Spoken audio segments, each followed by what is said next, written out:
Guys आज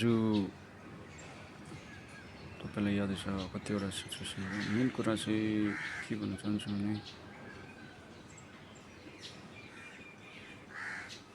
तपाईँहरूलाई म सिक्किमको बारेमा इन्फर्मेसनहरू गर्न सक्छु। कतिवटा कुराहरू तपाईँलाई म हाइलाइटहरू गर्न सक्छु।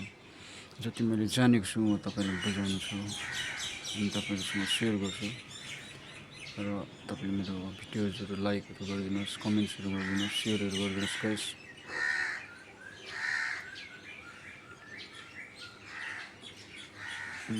मेन कुरा चाहिँ के भन्न चाहन्छु भने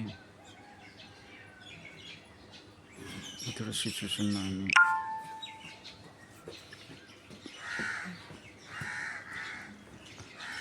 कोही बेला त्यस्तै हुन्छौँ, तर हामीले आफूले मुभ अन गर्नु चाहिँ सक्नुपर्छ जस्तो लाग्छ।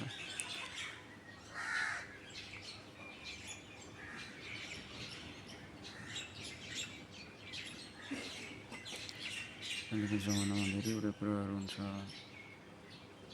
सिक्किम त्यति साह्रो ब्युटिफुल छ, त्यति साह्रो पिसफुल छ। सिक्किममा शान्ति छ,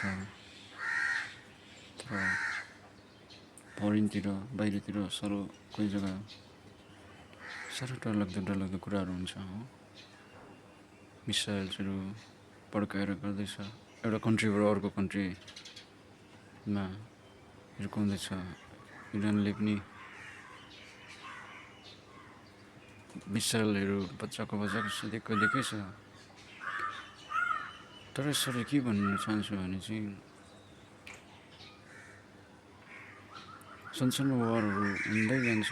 युक्रेन र रसियाको अहिलेदेखि भएको छैन, हुँदै जान्छ। हामी पनि जिउँदै जानुपर्ने कुरा हो। अब वारहरू हुन्छ, मिल्छ, कोही बेला के हुन्छ, तर इकोनोमी साह्रो लस हुन्छ नि। इन्डियन इकोनोमीलाई पनि धक्का दिन्छ। यसमा सामानको भ्यालुहरू बढ्न सक्छ, भाउहरू बढ्न सक्छ, प्रोडक्टहरू बाहिर लान सक्छ।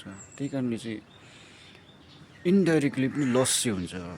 हामीले भन्छौँ, हामीले सोच्छौँ होला फरेनमा बाहिर देश इरान इराकतिर भएको अथवा युएसएतिर भएको, इजरायलतिर भएको झगडा हामीले के भन्ने सोच्छौँ होला, तर इन्डाइरेक्टली हेम्पर चाहिँ हुन्छ। किनभने चाहिँ कसरी हुन्छ भन्दाखेरि तपाईँहरूले यादै छ, कतिजनालाई याद होला, कतिवटा प्रोडक्टको खाँचो पर्छ, उनीहरूलाई अब खानेकुराको जरुरत पर्छ। त्यतिखेर चाहिँ जहाँ बेसी प्रोडक्सन हुँदैछ, जुन कन्ट्रीमा बेसी छ, इन्डियाबाट त अब त्यही राइस जहाँ दाल चियापत्ती हो, यस्तो कुराहरू जुन कुरा चाहिँ बेसिक निडहरू छ त्यो कुरा लिएर जान्छ। उनीहरूले बेसी अब उनीहरूले बल्कमा लिएर जान्छ, अन्त त्यहाँनिर सपोर्ट गरिदिन्छ, त्यहाँनिर गएर दिन्छ। त्यहाँको अब वारमा अथवा त्यो कन्फ्लिक्टमा जति पनि छ त्यहाँनिर उनीहरूले दिएपछि त्यहाँनिर अब सर्टेज भयो, त्यस्तो हुन्छ। डिमान्ड ज्यादा, सप्लाई कम्ती हुन्छ। Okay guys, okay.